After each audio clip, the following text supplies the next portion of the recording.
انوار ختم نبوت ٹرسٹ پاکستان۔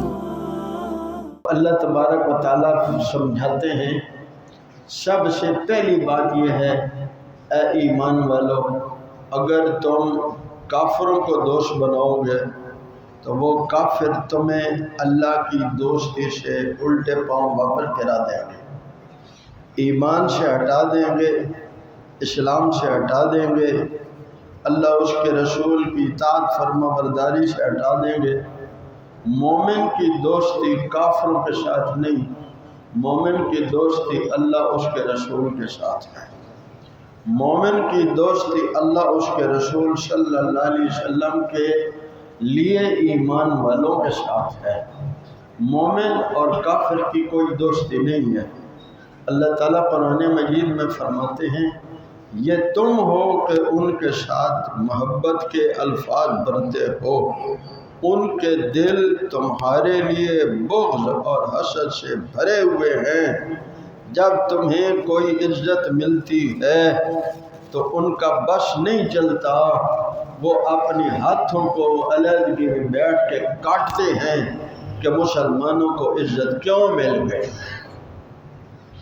وہ اپنی ہاتھوں کو کاٹتے ہیں کہ مسلمانوں کو یہ عزت کیوں مل گئی، اور تم ہو کہ ان سے دوستی کرتے ہو۔ اگر کبھی ان کو تم پہ غلبہ ہو جائے پھر یہ کسی معاہدے کی پرواہ نہیں کریں گے، یہ تمہاری کسی رشتہ داری کو نہیں دیکھیں گے، یہ تم ہو جو معاہدوں کا بھی خیال رکھتے ہو، رشتہ داری کا بھی خیال رکھتے ہو۔ ان کے دلوں میں تمہاری اور اسلام کے لیے تمہارے لیے وہ بغض ہے جس کو تم سوچ بھی نہیں سکتے، لیکن اس کے باوجود بھی ہمارا حال یہی ہے کہ اگر ایک کافر مار رہا ہے تو دوسرے سے ہم دوستی کر کے امید رکھتے ہیں کہ یہ ہمارا ساتھ دے گا۔ یہ کیسے ہو سکتا ہے؟ اللہ فرماتے ہیں، اللہ اکبر، تم سمجھتے ہو کہ یہ دوست ہیں، حالانکہ یہ تمہارے دوست نہیں ہیں۔ تو پہلی بات یہاں سمجھائی، یا ایھا الذین آمنوا، اے ایمان والو، ان تطیعوا الذین کفروا یردوکم علی اعقابکم، وہ تمہیں الٹے پاؤں اسلام سے ایمان سے پھیر دیں گے۔ دیکھ لیں جن جن لوگوں نے کفر سے دوستی کی، بلکہ اس سے اگلی بات بھی، چند ماہ پہلے ایک رپورٹ پڑھ رہا تھا، جب عرب میں حالات بہت غربت کے ہو گئے اور پھر خلافت عثمانیہ جب ختم ہوئی تو چونکہ طاقت کا توازن بگڑ گیا تو مسلمان سمجھنے لگے کہ ہم ترقی یافتہ ملکوں میں ہجرت کر دیا۔ حدیث پاک سے ہجرت کو اس سے لفظ سے بہت فائدہ اٹھاتے ہیں لوگ کہ اگر آپ پر حالات نہ بدل رہے ہوں تو اس جگہ سے ہجرت کر دیں۔ اس کا معنی ہجرت کا معنی یہ نہیں ہے کہ آپ جو ہے وہ کفار کے ملک میں چلے گئے۔ اسلامی ملک کو چھوڑ کر کفار کے ملک میں جانا یہ اپنے آپ کو، اپنی نسل کو بگاڑنا ہے۔ تو میں آپ کو وہ سنا رہا تھا اس شاہی خاندان کی بات، تو انہوں نے جا کے تلاش کیا اپنے خاندان کے لوگوں کو، اللہ اکبر، تو انہوں نے یہ سروے لکھا ہے کہ جو 100 سال پہلے اسلامی ملکوں سے ہجرت کر کے چلے گئے ہیں، 80% ان کی نسلیں عیسائی بن گئی۔ جو 80 سال پہلے گئے ہیں 60% نسلیں ان کی عیسائی بن گئی ہیں۔ اللہ ہمارے حال پر رحم فرمائے۔ یہ آپ سمجھتے ہیں کہ یہ جو محنت اور ترقی انہوں نے کی ہے وہ آپ کے لیے نہیں کی، وہ آپ کو تب اس میں سے حصہ ملے گا جب آپ اپنا دین اسلام چھوڑیں گے۔ اگر دین اسلام پر قائم رہیں گے تو وہ ترقی کے دروازے نہیں کھلنے دیں گے۔ چند دولت کے ٹکے اگر مل بھی جائیں لیکن آپ کو وہاں وہ عزت جو ایک مسلمان ہونے کے ناطے ہونے سے ہے وہ نہیں نصیب ہونے دیں۔ اللہ فرماتے ہیں بل اللہ مولاکم، اللہ تمہارا حمایتی ہے، اللہ تمہارا مددگار ہے۔ مدد کی امید کس سے رکھنی چاہیے؟ اللہ ہی سے۔ بل اللہ مولاکم، اللہ ہی تمہارا حمایتی اور مددگار ہے۔ وَهُوَ خَيْرُ النَّاصِرِينَ، اور وہ بہترین مدد کرنے والا ہے۔ اور فرمائے وَلَقَدْ صَدَقَكُمُ اللَّهُ وَعْدَهُ إِذْ تَحُسُّونَهُمْ بِإِذْنِهِ، میرے حبیب صلی اللہ علیہ وسلم ان کو بتا دو، جب آپ ان کو جہاد کے لیے شوق دلا رہے تھے تو اللہ تبارک و تعالیٰ نے اپنا وعدہ سچا کر دیا۔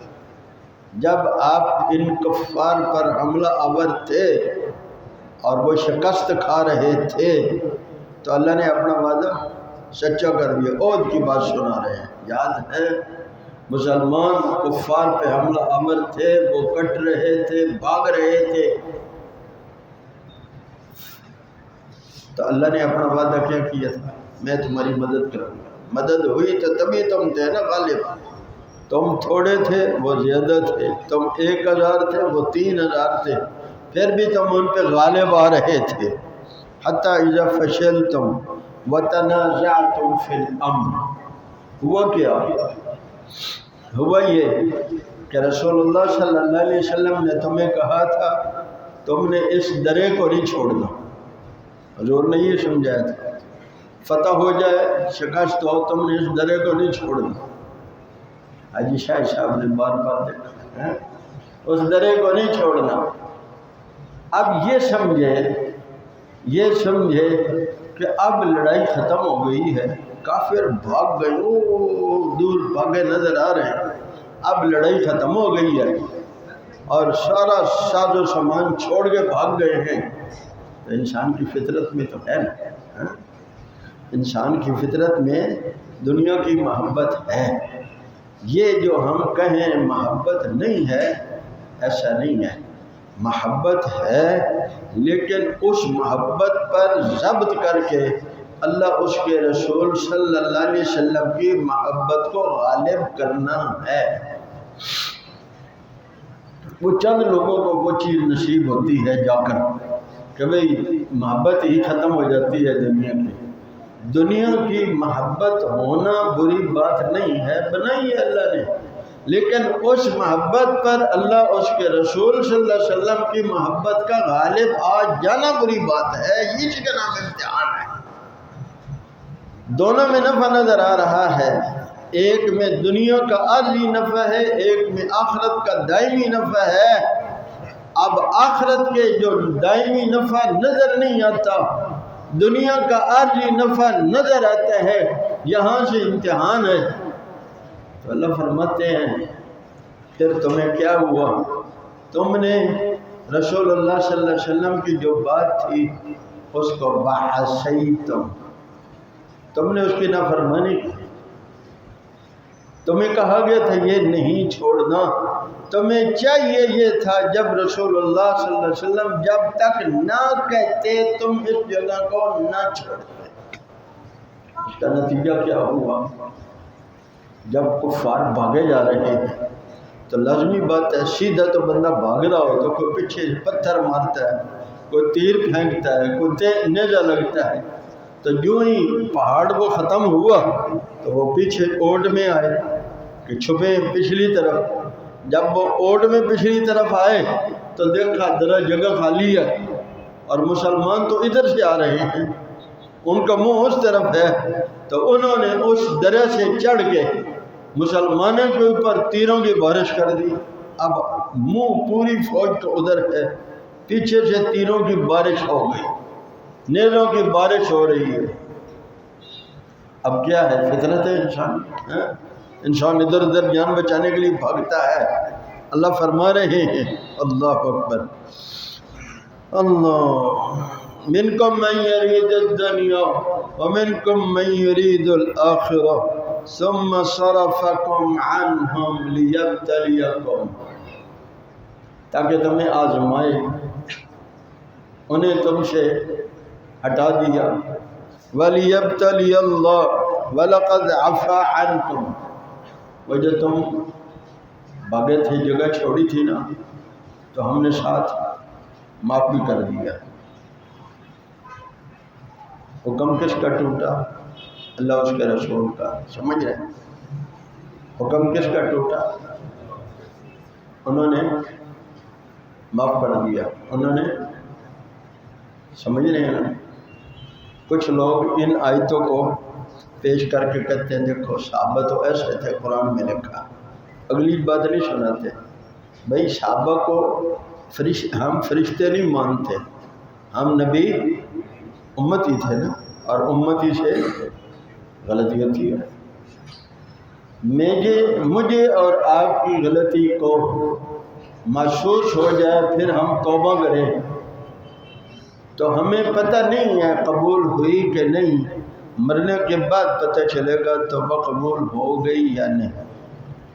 ان کو اللہ نے جس قرآن میں تربیت کے لیے جھڑکا ہے، اسی قرآن میں معافی کا بھی فیصلہ فرما دیا، اسی آیت میں نا، وَلَقَدْ عَفَا اللَّهُ عَنْكُمْ، اللہ نے تمہیں معاف بھی کر دیا، وَاللَّهُ ذُو فَضْلٍ عَلَى الْمُؤْمِنِينَ۔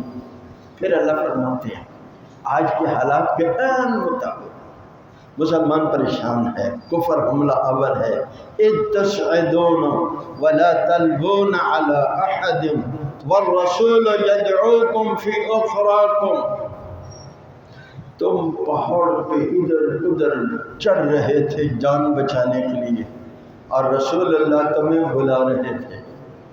حضور کے ساتھ صرف 12 بندے رہ گئے تھے۔ بھئی اپنی ہوش ہی نہیں، پیچھے سے تیروں کی بارش، نیزوں کی بارش، تو بندہ بھاگتا ہے نا کہ تو جان بچائے، کچھ سنبھلنے کی کوشش کرے۔ اللہ اکبر۔ حضور تمہیں پیچھے سے پکار رہے تھے، فَأَصَابَكُمْ غَمًّا بِغَمٍّ، تکلیف پر تکلیف آئی، فتح کی خوشی کے فوراً بعد 70 بندے تمہارے آنکھوں کے سامنے شہید ہوئے پڑے ہیں، 70 زخمی ہیں، رسول اللہ زخموں سے 2-4 ہیں۔ اللہ اللہ فرماتے ہیں ایسا کیوں؟ اس لیے فَأَصَابَكُمْ غَمًّا بِغَمٍّ لِكَيْ لَا تَحْزَنُوا عَلَى مَا فَاتَكُمْ، جو ہو گیا اس پر اب تمہیں غم نہیں کرنا، وَلَا مَا أَصَابَكُمْ، جو تکلیف پہنچی ہے اس پر پریشان نہیں ہونا، وَاللَّهُ خَبِيرٌ بِمَا تَعْمَلُونَ، اللہ جو کچھ تم کرتے ہو اس کو دلوں کے حال کو بھی جانتے ہیں۔ پھر اب حال کیا تھا آپ سوچیں کہ دشمن نے حملہ کر دیا، 70 لوگ شہید ہوئے پڑے ہیں۔ اللہ فرماتے ہیں پھر جو بچ گئے، ثم انزل علیکم من بعد الغم امنة نعاسا یغشا، سبحان اللہ، ایک اونگ تاریخ ہے، بندہ زخموں سے 2-4 ہو، غم سے نڈال ہو، حوصلہ چھوڑ جاتا ہے نا، بس ہو جاتی ہے، اب جب لڑائی کیا کرنا ہے، اور کفر پورا حضور پر حملہ آور ہو گیا، پوری فوج نے نیت کر لی کہ اب بڑا اچھا موقع ہے ہم حملہ آور ہو جائیں، اور رسول اللہ صلی اللہ علیہ وسلم کو نشانہ و ترگڑ بنائیں۔ صحابہ پھر جمع ہونے لگے حضور کی آواز پر، رسول اللہ کی آواز پر پھر جمع ہونے لگے۔ اللہ فرماتے ہیں اس وقت ہم نے تمہارے اوپر اونگ طاری کی۔ اونگ کتنی دیر کی ہوتی ہے؟ چند سیکنڈ کی ہوتی ہے۔ جڑی ساڈی اونگ ہے اونگ تھوڑی ہوتی ہے، بیٹھے بیٹھے نیند پوری کر لیتے ہیں۔ ثم انزل علیکم من بعد الغم امنة نعاسا یغشا، ایک اونگ طاری کی، تم میں سے ایک جماعت تو حوصلہ چھوڑ رہی تھی قد اہمتہم انفسہم، اللہ نے انہیں ہمت عطا فرما دی ہے۔ یہ جو ہمت ہے یہ کس کی طرف سے ہوتی ہے؟ اللہ ہی کی طرف سے ہوتی ہے۔ یہ جو میں اور آپ مسجد میں آئے ہیں نا، یہ نہ سمجھنا میں جمعہ کی نماز میں گیا تھا، میں کروں، اگر وہ نہ آنے دیتے تو میں اور آپ آ سکتے، وہ میری اور آپ کے دل میں نہ ڈالتے ہم کہاں آ سکتے۔ اللہ اکبر۔ کوئی بھی خیر کا کام اب منافق کہنے لگے کہ کیا ہمیں بھی اس میں کوئی اختیار ہونا چاہیے تھا، ہم بھی اپنی مرضی کریں؟ بتاؤ حضور کے ہوتے ہوئے کسی مومن کو یہ خیال آتا ہے کہ مجھے بھی اختیار ہو؟ کیا خیال ہے؟ قرآن نے کہا ہے جب پیغمبر کوئی فیصلہ کر دے تو پھر مومن یہ ہے کہ وہ سمجھتا ہے میرا کوئی اختیار ہے، میری جان پر، میرے مال پر، میری اولاد پر میرا اختیار۔ اللہ ہمیں یہ سمجھ دے دیں، ہے بڑا مشکل کام اس کے لیے جس نے اس کو سوچا نہیں، لیکن صحابہ نے اس کو سوچ لیا تھا، ان کے لیے کچھ مشکل نہیں تھا۔ اللہ اکبر۔ فرما دیجئے ان الامر کلہ للہ، سارا اختیار کس کا ہے؟ زور سے اور زور سے کہیں، سارا اختیار کس کا ہے؟ قل ان الامر کلہ للہ، سارا اختیار اللہ کا ہے۔ یخفون فی انفسہم ما لا یبدون لک، میرے حبیب صلی اللہ علیہ وآلہ وسلم وہ دل میں بات وہ چھپائے ہوئے ہیں جس کو وہ ظاہر آپ کے سامنے کر نہیں سکتے، لوگ کہیں کہ منافق ہے۔ دل میں کچھ ہے، زبان پر کچھ ہے، یہ نفاق منافق ہونے کی۔ اگر عقیدے میں ایسا ہے تو یہ نفاق کفر ہے، اور اگر وہ عمل میں ایسا ہے تو وہ نفاق عمل ہے، وہ کافر تو نہیں ہے لیکن وہ اس میں منافقوں کی صفت ہے۔ اللہ ہم سب کی حفاظت فرمائے۔ یقولون لو کان لنا من الامر شیء ما قتلنا، اگر ہمیں اختیار ہوتا تو یہ حالات نہ ہوتے جو آج 70 مارے گئے ہیں، 70 جو ہے وہ زخمی ہیں۔ منافق کیا کہہ رہے تھے؟ یہ نہیں ہونا تھا۔ آپ کو یاد ہوگا جب امریکہ اپنے 43 حمایتیوں کو لے کر افغانستان پہ حملہ آور ہوا تھا تو تب بھی بہت سارے لوگ یہی باتیں کرتے تھے۔ میرے کچھ ساتھی تھے، وہ مجھے ان کا حمایتی سمجھ کر ہر روز بٹھا لیتے، دیکھو جی آج امریکہ نے فلاں شہر پہ بمباری کی ہے، کتنے بچے کتنی عورتیں مروا دی ہیں انہوں نے۔ بھائی مارنے والے کو نہیں کہتے اس نے ظلم کیا ہے، مظلوموں کو کہتے ہیں انہوں نے مروا دی ہے۔ میں نے پہلے بھی ایک دن کہا تھا، حضرت ابوبکر رضی اللہ تعالی عنہ جب کسی دستے کو، کسی جماعت کو جہاد کے لیے بھیجتے تو اس کو لکھ کے دیتے، بچوں کو قتل نہیں کرنا، یہ لکھ کے دیتے امیر کو، بچوں کو قتل نہیں کرنا، عورتوں کو قتل، بوڑھوں کو قتل نہیں کرنا، مذہبی پیشواؤں کو قتل نہیں کرنا، ان کی عبادت گاہوں کو نہیں گرانا، ان کی فصلوں کو نہیں کاٹنا۔ تو یہ مروا رہے ہیں بھائی، جو مار رہا ہے وہ کسی قانون کا پابند نہیں ہے، نہ وہ اللہ اس کے رسول کی بات کو مانتا ہے، نہ وہ بین الاقوامی قانون کو مانتا ہے، پھر بھی یہ نفاق رکھنے والا مجرم اسے نہیں بناتا، مجرم پھر بھی ایمان والوں کو بناتا ہے۔ ایک بندے کی گل سی دے چھڑ دے، ایک بندے کی بات تھی دے دیتے، سارا ملک بچ جاتا۔ کتنے دیے پھر تم نے، پھر ہم نے کتنے پکڑ پکڑ کے دیے، ہم بچ گئے امریکہ کے عتاب سے۔ عجیب، ابھی تک میرے عتاب ہے کہ نہیں؟ آئے روز ناک رگڑواتا ہے چند ٹکوں کے لیے، پھر اپنی شرائط، ایک تو پیسے کی شرائط ہے نا، پھر دوسری شرائط بھی لگاتا ہے، بے حیا ہو جاؤ، اپنی عورتوں کو ننگا کرو، نصاب ہماری مرضی کا کرو۔ انہوں نے تو چند روز اپنے بیوی بچے مرائے، آج وہ عزت کی زندگی گزار رہے ہیں کہ نہیں؟ زور سے بولے، چلو جن کو اتفاق نہیں وہ نہ بولے، باقی سارے تو بولے نا۔ آج وہ عزت کی زندگی گزار رہے ہیں کہ نہیں گزار رہے ہیں؟ ان کے اوپر امریکہ یا کوئی دنیا کی طاقت اپنا ورڈ آرڈر جاری کرتی ہے؟ ہمارے اوپر تو روز ہوتے ہیں، صبح بھی ہوتے ہیں، شام کو ہوتا ہے، اور اتنی تکلیف ہے رسول اللہ کے ناموس کے قانون کی ہر آنے والی حکومت کو اس سے معاہدہ کرتے ہیں، قانون تو جی بدلنا ہے، لیکن انشاءاللہ ان غریب الدرویشوں کے ہوتے ہوئے رسول اللہ کی ناموس کا قانون بدل ہے؟ زور سے کہو، ہاتھ اٹھا کے کہو، بدل؟ ہاں، ہم لاکھ عیبوں کے ساتھ بھی رسول اللہ کی عزت کے چوکیدار ہیں۔ تو میں عرض کر رہا تھا، اللہ فرماتے ہیں آگے سے کہتے ہیں وَقْتِلْنَا اگر ہماری بات مانتے تو پھر یہ مرے نہ جاتے، یہ حالات نہ ہوتے۔ کیوں؟ تم نے بزدلی کا فیصلہ کرنا تھا، انہوں نے بہادری کا فیصلہ کیا۔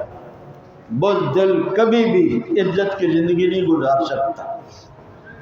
رسول اللہ صلی اللہ علیہ وسلم فرماتے ہیں انا افجر الناس واللہ افجرنی، میں کائنات میں سب سے زیادہ غیرت والا ہوں، اور میرا اللہ مجھ سے بھی زیادہ غیرت والا ہے۔ یہ کیا کہتے ہیں؟ مان لو یار شرط کیا ہو جائے گا؟ اللہ ہمیں ایمان کی دولت نصیب فرمائے۔ دوستی کفر سے کرے گا تو شرطیں بھی ماننا پڑیں گی، دوستی اللہ اس کے رسول سے کرے گا تو پھر شرطیں بھی نہیں مانے گا، پھر وہ مانے گا جو اللہ اس کے رسول صلی اللہ علیہ وسلم نے کہا۔ اللہ کیا کہتے ہیں؟ ما قتلنا ہاہنا قل لو کنتم فی بیوتکم لبرز الذین کتب علیہم القتل الی مضاجعہم۔ تم تو کہتے ہو نا کہ ہم نہ نکلتے تو مارے نہ جاتے، اللہ فرماتے ہیں ہمارا فیصلہ آ جاتا تو پھر تم اپنے بستروں پہ بھی بچ نہیں سکتے۔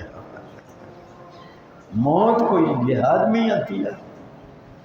دنیا کا سب سے زیادہ اسلحہ کے لحاظ سے طاقت ور ملک بمباری کر کر کر کے چوتھے سے بھی نہیں مار سکتا۔ کیا خیال ہے؟ 10ویں ایسا بھی؟ کیا خیال ہے؟ 100واں ایسا بھی مارا ہے؟ دنیا کا طاقتور ملک ہے۔ آپ دوسرے پہلو کو بھی دیکھیں، وہ خالد قدومی صاحب نے بڑی اچھی بات کہی، انہوں نے کہا آپ کو ایک بات نظر آتی ہے کہ وہ بیماری کر رہا ہے، ہمارے بچے مر رہے ہیں، ہماری عورتیں شہید ہو رہی ہیں، ہمارے بوڑھے بیچارے ہمارے اسپتالوں کو آگ لگا رہے ہیں، جل رہے ہیں ہمارے۔ آپ ذرا یہ بھی حساب لگائیں، آج اس طوفان الاقصی سے پہلے ان کا ایک مرتا تھا، ہمارے 300 مرتے تھے، ایک کے مقابلے میں کتنے؟ اب ہمارا ایک شہید ہو رہا ہے نا تو ہم بھی اس کے بدلے میں 6 مار رہے ہیں، اور اکثریت فوجی مار رہے ہیں، اکثریت فوجیوں کی مار رہے ہیں، ہم عوام کو نہیں مار رہے، پھر بھی ایک کے بدلے میں 6 مر رہے ہیں۔ یہودی کے آج تک کسی نے ایسی خبر نہیں لی جو مجاہدین نے لی ہے۔ مجاہد جہاد لڑائی اس کا نام نہیں ہے کہ آپ جا کے بمباری کر دیں بچوں پر عورتوں پر، لڑائی تو مردوں کے میدان میں آتی ہے۔ کیا خیال ہے؟ میدان سے آپ کو پتہ ہے بھاگ گیا ہے، پتہ ہے آپ کو کہ نہیں پتہ؟ ہم نے تو آپ نے تو شب قدر منائی نا، اس قالین پر، نرم نرم قالین پر کچھ بیان سن کے، کچھ ختم قرآن کی مٹھائیاں کھا کے، ایسا ہی ہے کچھ نوافل پڑھ کے، کوئی شین صلاۃ التسبیح پڑھ لی، کسی نے کچھ تلاوت کر لی، پھر صبح شاندار شاعری کے ساتھ رات کا اختتام ہوا۔